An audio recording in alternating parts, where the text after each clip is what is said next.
This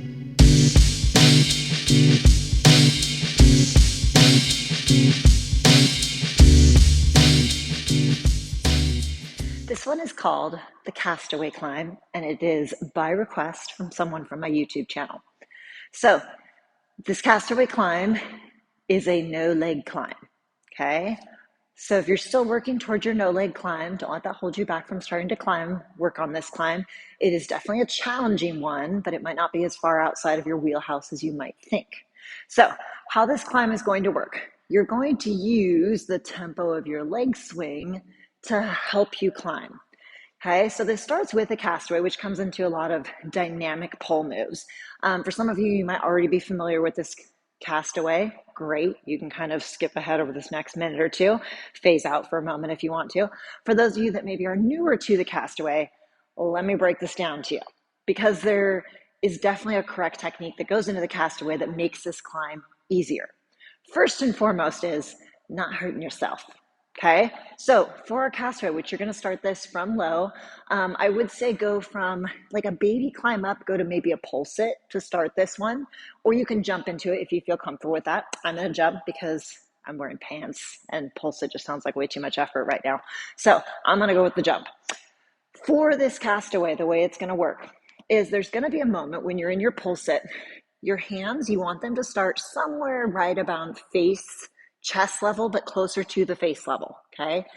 You can have them up here. It's just going to make it harder because that means you have to pull farther, okay? So better to think of like you want to be somewhere where your biceps are engaged, not so far down that hard to move your arm up, not so far up that you have to pull a ton to get there, okay? So you're going to find a happy medium that works for you. So somewhere around the middle, face height is ideal to start. And like I said, as you get comfortable with these, you can change it up depending on the look you want, how strong you feel with it, all those things, okay? So I recommend starting from a baby climb so that when you do the swing, you don't worry about your feet hitting the floor, okay? So as we go to do the swing, there's a timing thing. You're going to be in your pole sit with your hands about face chest height. Your legs are going to start to swing, and right about as you start to feel your hips about to come away from the pole, there's going to be this little chest bump, okay? So it's this little moment of this, okay? You might feel your sternum touch, you might feel your ribs touch, or for some people, they're not actually even touching, but that motion helps us get a little kick, okay? So just because I am doing this chest bump might mean you're touching the pole, it might mean you're not. Okay, so it's that motion regardless of whether you're touching or not. If you are touching, it does give you a little push away, but it doesn't have to, okay? So there's a timing. The legs swing right as they start to cross that line. The chest gives a little oomph to help give you a little more of an oomph back, okay? So we're gonna start with just the first swing before we start taking it to the climb. This is the out. Now, very important, you gotta make sure that you know what to do on the end, as in coming back in. So from this, your legs go out, and what goes out must come back in. When your legs swing back in, whether we're doing this in place just to start to feel our tempo swing, or once you get into the climb, when you come back in, you're going to pick a side. Dress left, dress right. I don't care what bits you have down here. It still doesn't feel good to rack them, okay? Speaking from experience. So generally speaking, I think of having the pole hit my thigh right about here. I aim for as I swing back in. I think of my thigh kind of touching. And then if I do need it to come in closer, for example, if I was going to a pole sit, that slows it down. And then I would come to this spot. Okay, so before you even go into this, you probably have a favorite side that you tend to go to, like when you go to a pole sit or something like that, but already have a pre-decided, I am not going to go right up the middle. I'm going to dress left or dress right, okay? Because you do not want to rack the bits, okay? So that is the most important part about the coming back in. Second, as your legs start to swing back in, we're going to reverse that little chest kip that we did on the way out. Okay, as the legs swung out, there was the chest kip coming out. There's a moment where your chest most likely will separate a little bit. Eventually, that's the goal. In the beginning, we tend to hold really tight, but over time, we pull away more. As your legs come away, you're going to get a little separation. As they come back in, you're going to feel a moment where you want to think of kind of cushioning with your chest ever so slightly, and then your leg. Okay, so it kind of is a chest reaches out because it's not accelerating as much. It helps decelerate the rest of your body, so then your legs come in. Okay, so we've got chest bump on the way out, let the legs fly. little chest absorption on the way in, dress left, dress right on the way out, okay? So take this for a little whirl, try it out. Like I said, either take a baby climb or you can hop into it how I am. You're gonna go swing out and back in, okay? The goal of this is getting to the point where you feel your legs swing and you have this moment of like, wee. Okay, in the beginning, we tend to hold on really tight because, we don't want to go flying across the room. That's valid, okay? But your goal eventually is, I don't know how long it's been since you've been on a swing, but, like little kids' swings in the park, they're going back and forth. I don't know if you ever did this as a little kid, but there's that moment where when you swing and you get the apex of the swing and you kind of feel your heart go up into your chest. And as a little kid, you're like, oh my gosh, I totally almost went all the way over. Turns out you were nowhere near that, but it felt like it, right? You want to feel that little weightless moment. That's what we're trying to create. Okay. So you want to let your legs fly out enough that you feel this moment where you're like, ooh, okay. That's that point where your body feels maybe not weightless, but closer to weightless. Okay. So get comfortable doing this a few times, whether hopping into it or going from a pull sit. Swing out, swing in, swing out, swing in. Okay.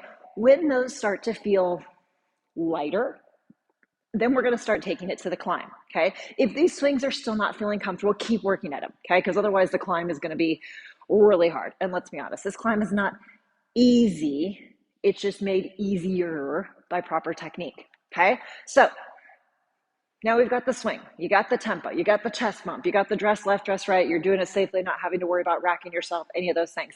Now we're going to start to climb with it. So for this one, you are going to alternate arms. So if you have not been practicing your regular pole climbs by alternating arms, I'm here to tell you now, get on that. So I'm assuming you have been. So don't try to reach far. Okay, if you go to do this swing and your first arm, which maybe your most dominant, you reach way up here. Your second one, if you try to do a next climb, has so far to go. Okay, because not only does it have to pass this first arm or reach this first arm, it has to then go past it. So in the beginning, just literally think of going hand over hand. So we've got the timing of our swing. Now, that moment where you felt that little weightless-ish moment when your legs swing out, that is the spot where your bottom hand is going to switch places and jump leapfrog style over your top hand. Coming back in, leg swing again, and the other arm. Okay, so that's what's happening with the hands in relationship to the legs. There is a little back and bicep action going on, of course, right? There's also going to be a timing. Is when you hit that weightless moment, there is a pull up in here. The difference is that pull up is happening at the relatively weightless moment, so you don't have to work quite as hard. So as your legs hit that apex, there's a pull and a skip the hand. Legs swing back in, legs out, pull, skip the hand. Okay, so it's a timing thing. This one takes a while. I mean, just like so many pull tricks. Sometimes, the first time we do it, our brain and our body are on different pages. So it might take a few times of starting to feel the timing.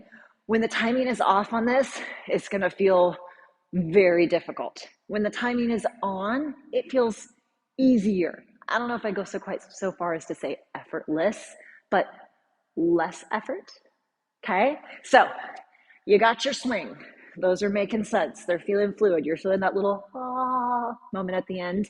Okay, now you're going to start to add. How high can you go? I got to say, I'm a little grateful these poles are not super high right now because that means I can only climb so high. Okay, so either from a jump or from a pull sit. If you are going from a pull sit, take a little baby climb up so you don't have to worry about your toes hitting the ground. I don't know about you. If I think my toes are going to hit the ground, I kind of subconsciously want to little bend my knees or flex my feet because I don't want to scrape a toe. That hurts. Okay, so hand over hand, tempo, swing, pull up, all the things at the same time, right?